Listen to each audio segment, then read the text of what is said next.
Welcome, friends, to Jess's Zebra Adventures, where I talk about myself and my health issues, and I advocate for rare diseases. Today, I am on my treadmill. I bought this before I had my lumbar spine fusion last August. Like, it literally came the week that I had it done. It came on a Monday, and my surgery was on Wednesday. And I used this for the first time last night. Let me tell you, that's a horrible angle.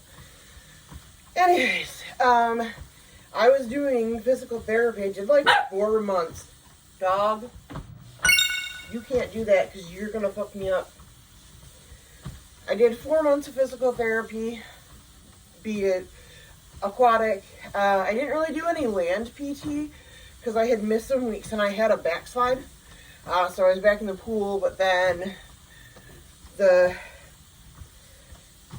physical therapist that I had been seeing, she left, and there was a new girl that I'd met her while she was there. She was showing the new girl how to do it. The new girl just sucked.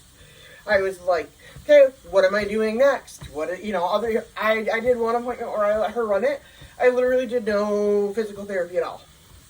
I basically was just walking back and forth in the pool, which is, I was supposed to be working stability and all that other stuff and balance.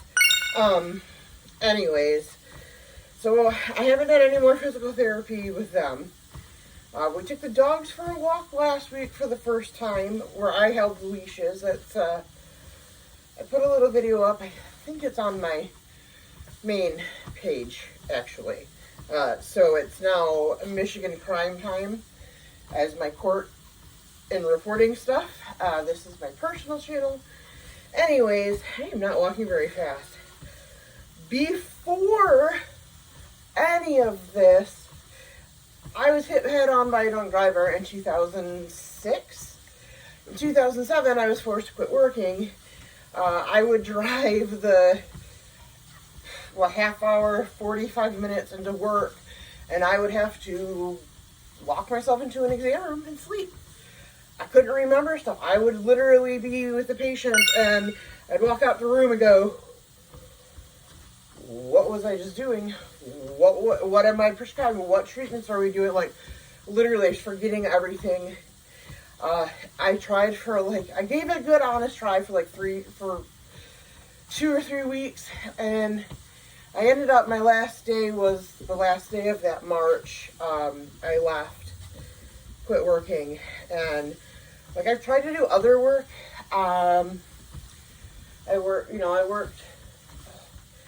for the federal government. It was a position for people that were disabled, but I changed locations, got downsized, government stuff. I've worked as a cashier at a grocery store. I have also did a cashier at a convenience store. That was okay. I just can't do the politics of that kind of stuff. Small little local company. Anyways. Then I was working with my husband for a while, helping them fix their filing system and take care of filing for service and all that other stuff, whatever. But then I stopped working a month before my surgery because my pain was just too much. I couldn't take any more pain. Then my position was sort of eliminated. It wasn't officially a separate position, but they made it for me. Because an old receptionist, she did that. It was a part of her normal duties. But she left, so I was helping because the system was messed up. But then this Christmas break, I was working out. I guess I can talk about it now. I was working. I loved it. I was doing great until I got sent home 2 days in a row. Both I was being told I was moving too slow, or I wasn't efficient enough. And when I asked what that meant, I physically wasn't moving fast enough. And I'm like, I'm disabled. 4 months ago, I had my lumbar spine fused, and they still sent me home. So that's a deal. There's a federal EEOC, ADA, civil rights, whatever.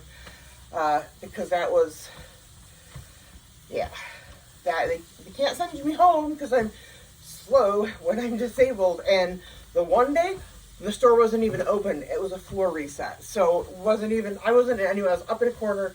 There were no customers. So me moving too slow, and I was apparently slowing other people down. I don't know how that works, but whatever. Then that manager made it hostile. So then I tried to go back to work, but she was being very hostile about things and was trying to, schedule shifts out her. It's a mess. HR did their investigation. They said it's been whatever.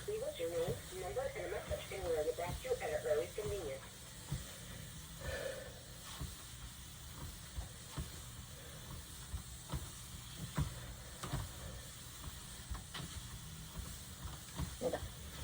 I forgot to start my workout timer thing on my watch. Stop. So yeah, there's like an EEOC complaint. HR said they did their thing. They can't tell me anything about it.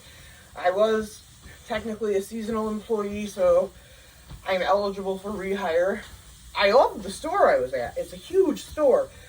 The other store, well, there's two other stores in the area. The one that I go to, I literally feel like I have to walk like this to the store because it's so tiny. It's like in an outdoor strip mall type thing, plaza, shopping center, or whatever. It's a nice area, but that store is in a tiny building. So, I considered asking for a transfer. I don't know. It's still the same regional or district manager or whatever.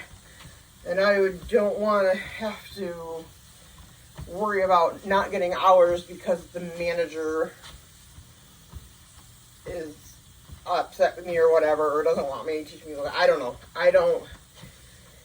As much as I do love working there. If I could go back to that store and I didn't have to work with that person, I'd still be there. I mean, yeah, I was in pain. I was having to take narcotic pain medicine at work just to make it through a 4-hour shift. But I loved it so much. It was so worth it. And I was getting better at the end. I've been doing a lot better. But that it is what it is. There's a local grocery store in town. I picked okay, I live in a little village, right? Or outside a village, but the grocery store has paper applications. So I picked up an application and I'm kind of seeing how things are going to go. At this point, I ended up having to get injections a couple weeks ago. I've been on a roller coaster, and I just want to let you guys know, I have recorded hours of content, and I have just deleted it all. Because I literally ramble, and that's like my ADHD. And I didn't want to subject you guys to that, because like 3 hours of talking about what I don't even remember what the fuck I was talking about that the other day isn't worth it. So I don't know. I need to figure out sort of like the format or something. Anyways, dog. So I've been. Are you serious, dude? I know. There's somebody here. Stop. I have to edit this out, you jackass. Oh, we're getting new water meters attached to our hookup, but that sounds like a low-flying airplane. I don't know. Anyways, my dog's a jerk. Wednesday so today is Thursday, March 2nd. Not yesterday, the Wednesday before, I had my follow-up appointment with my pain management doctor from the injections I got in my left SI joints 2 weeks before that. And I told him, like, dog!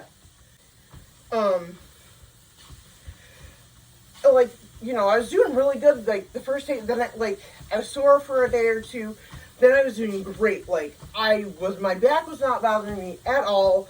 I was doing wonderful. I was cleaning. I was able to do that kind of stuff. I mean, well, you guys saw me, I think you guys saw me clean up part of the second bedroom. Getting that started. And then the weather changed and it got colder again. and it was like I never had the injections.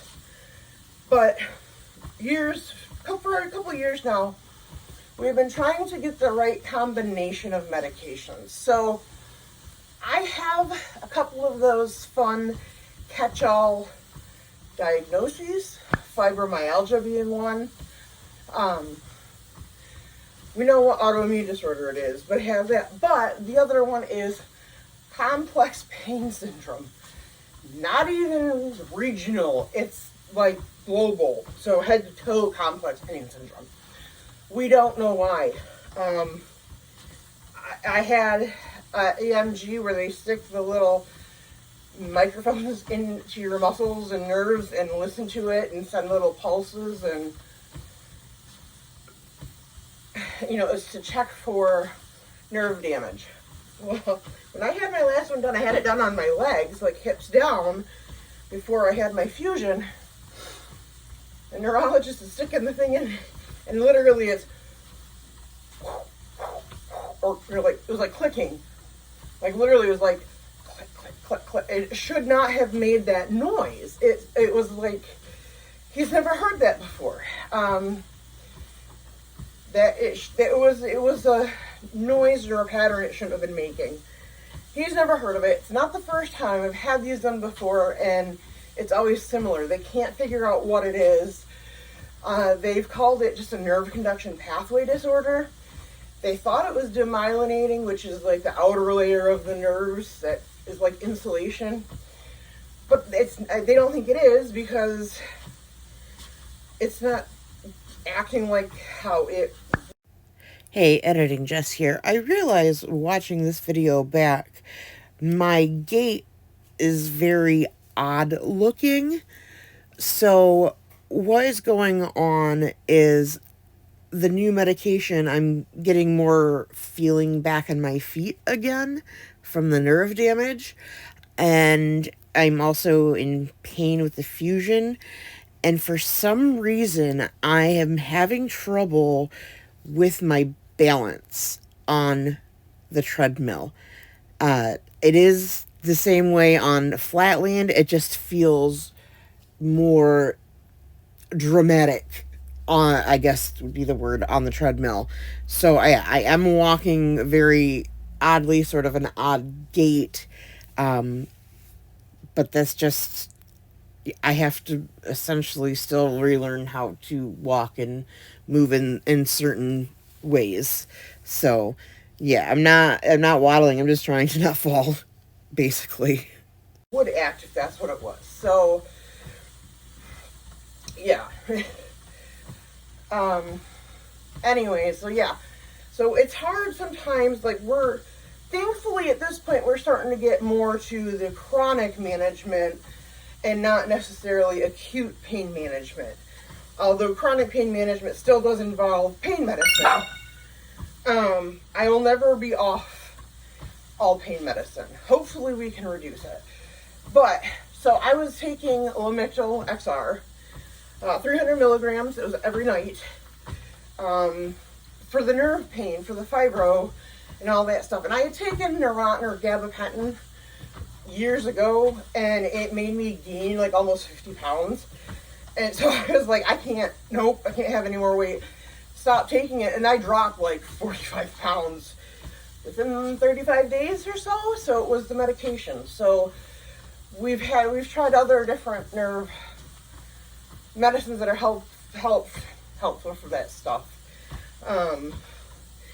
The one I was on before, the Lamictal, caused a potentially fatal heart arrhythmia, because a bunch of my medications they all act like antihistamines, H1 receptor blocker, which can trigger is called prolonged QT wave. I was in the hospital for a week because I went in because I thought I like twisted a rib, like a rib popped out of place or something, because the Ehlers-Danlos, so I dislocate shit all the time. So I was like, oh, it's not going away. I'm gonna go in. They're gonna laugh at me because it's just gonna be a dislocated rib. Oh no! I freaked out the poor ER staff because I went to the small hospital that doesn't have they have the basic stuff, but they'd have to send me to the big main level 1 hospital. But anyways, they got me, I was upstairs for the night, then, they were monitoring me because they were not tracing any more of the prolonged QT wave. And once I got there, it was there for like 15 minutes. And then it just subsided. And that's the thing with the prolonged QT wave syndrome is it comes and goes. It's not constant. But for a week, it didn't come back, and they did a whole bunch of other tests. Like they were testing like my carotid arteries through my esophagus, and all sorts of, like, I had anesthesia like 5 or 6 days in a row. I think one day I had it twice for 2 different procedures. It was crazy. But it's cleared by anesthesia or by cardiology. They said they're likely the medication mediated. So I went back to pain management and I said, oh, so this is what happened. We need to make some changes. So we changed me to the Lamictal. And then I was taking a second medication, and I'm constantly researching, what I sort of went to school for. But it was like I was not getting as much results or relief as I would have liked to have gotten. It wasn't working as well as I would like it to, so I was doing more research, and we switched me over to Elavil for the second medication. And then I've been on that for a couple years, and I've been doing fine-ish. We've contemplated the Lyrica, and I was going to, but a couple years ago, you had to go to a rheumatologist. Well, we only have like one rheumatologist in the area, and it takes months to get in to see her. And then once you're in the office, you're sitting there 4 or 5 hours before you even get in a room. So it was hard. I tried to go to her once, and it was a disaster. Didn't want to go again. But I was still having trouble, with the numbness in my feet and stuff. It still felt like pins and needles, even though I could feel stuff. So I went back to pain management and said, hey, I really want to take a look at Lyrica again. Switch it up with the Lamictal, get it swapped. Even though, apparently Lamictal can be extremely addictive. I do know that it makes me feel like I'm a little high. I've been on it for a week, so it's getting better. But I've heard, one of the reasons I said no before is because I talked to someone that I know, they had been on it, and when they went to stop taking it, they went through horrific withdrawals. And I was like, yeah, no, I don't want to do that. It happened when I was 14 with one of my I think my first breast reconstructive surgery, maybe my second. But I was 14 or 15. The doctor said, here, take one, when the pain starts coming back. Me being 14 or 15, not knowing any better about, what it was Vicodin back then, I was taking it when the pain would start to come back, and I went through a bottle. I went through a 15-day supply or something in 5 days. I didn't know. My parents were like, I'm trustworthy. I just didn't know any better. I was following what he said. And so, yeah, I kind of had to go through withdrawals from that, but we monitored it, so it was monitored when I took it last. Because, it was so painful. I was in so much pain. It was ridiculous. But I've been there. So Wednesday, he was like, yep, let's switch it out. He's like, the Lyrica, he's like, I gotta figure out your doses, but it's twice a day, so it's morning and night, so you'll have more, prolonged or whatever, it should be better. I don't know. But I took it, but we were stopping the Lamictal completely, swapping it out. No taper. And I was like, no taper? He was like, no, it covered, it's equal. Oh, no, the fuck, do not ever stop taking Lamictal. Just stopping. You need to do a 14-day taper, no matter what. I have been to hell and back. the way I described it on Monday to my therapist was, it felt like a billion shards of glass on the inside of my skin, like caressing my skin, and like every muscle fiber and every vein and artery.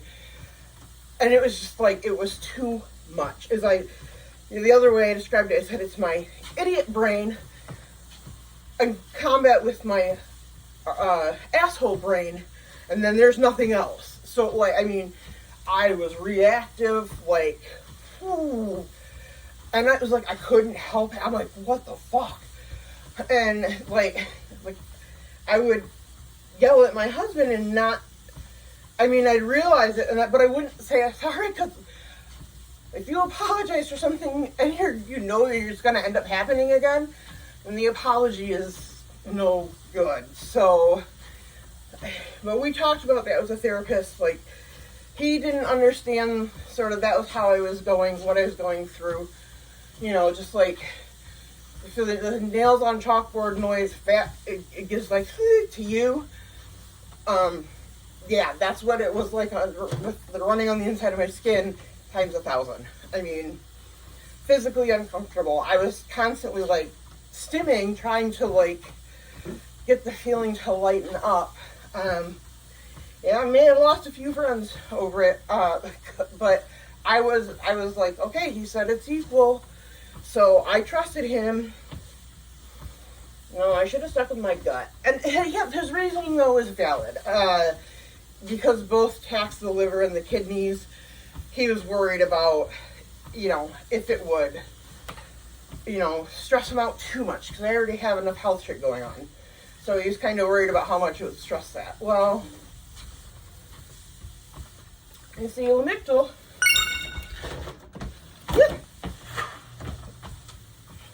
there we go. And I just caught myself. I lost my balance. That's brain injury, spinal cord injury. That's gonna hurt later.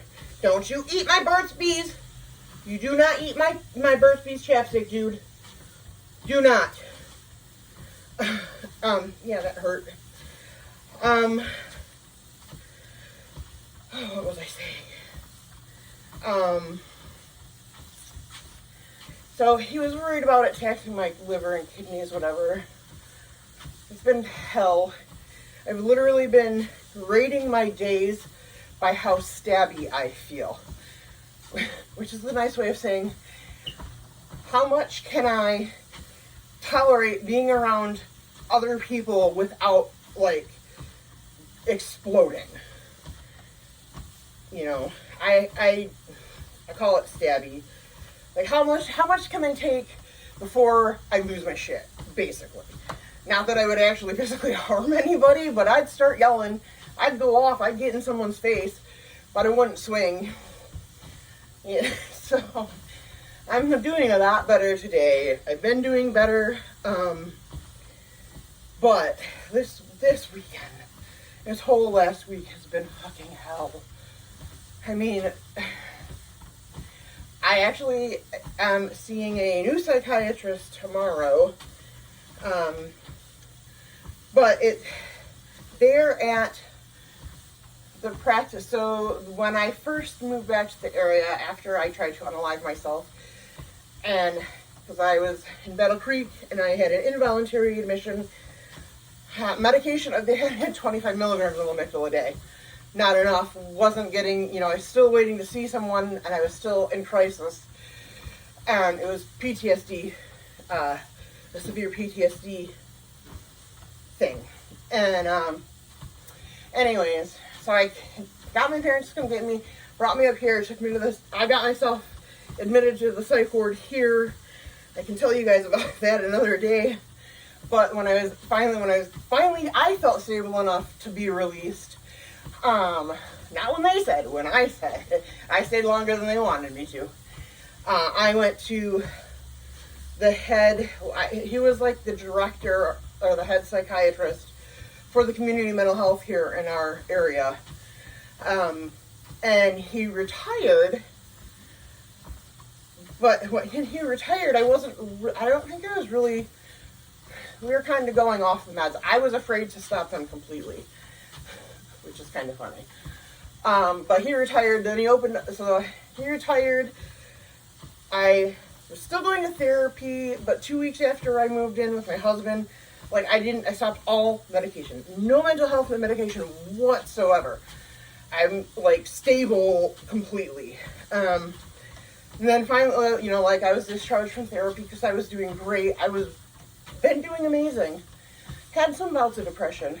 So I had gone back to his private practice, but I was seeing a different guy because he actually was out he was out on vacation or whatever when I needed to go back. But now the guy that I saw before, who's like one of the head shrinks, isn't taking new patients, despite me actually having been a patient. That's a whole clusterfuck. So I'm seeing someone new, but it's under the direction of my psychiatrist from before. You know, someone was like, oh, make sure that they're just going to put you on all these drugs. As much as I don't want to have to take psych meds, I don't have a problem being on a mood stabilizer for the rest of my life. I have a brain injury. I have parts of my brain that have atrophied and is gone. So after my accident, I had a pretty significant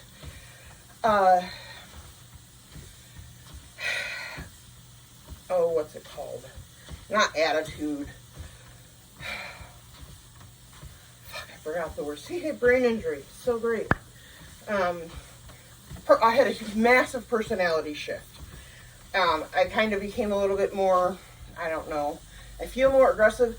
It's like I can't necessarily control my reactions as much. And I mean, I've done so much therapy. I've done 2 rounds of DBT, I call diabolical behavioral training. It's dialectic behavioral training or treatment, whatever. I have those skills, but like right now, my brain is just like it's cracking a whip, bam, and I'm done. And like I've escalated. So, yeah. So I have no problem going on a mood stabilizer for the rest of my life. Am I more stable now? Sure. Could I do it without? Probably. But who am I trying to prove something to? What am I trying to prove to? Nobody but myself. I know I can do it. I'm pretty sure I can do it fairly successfully. But why would I make my life harder for myself if I don't have to? With everything else that I have going on, why make it harder on myself? You know? If it makes it so that I'm not as nasty to my husband because something's stupid, you know? Why? Why wouldn't I? I know, I'm probably going to get all sorts of comments about this at some point, because right now I only have 16 subscribers, but I'm sure in the future this will get seen. So, yeah. Anyways, that's like kind of how I've been. I have not posted like anything in my main YouTube channel, my court stuff. I've been recording a little bit here and there. I have a bunch of videos I need to edit.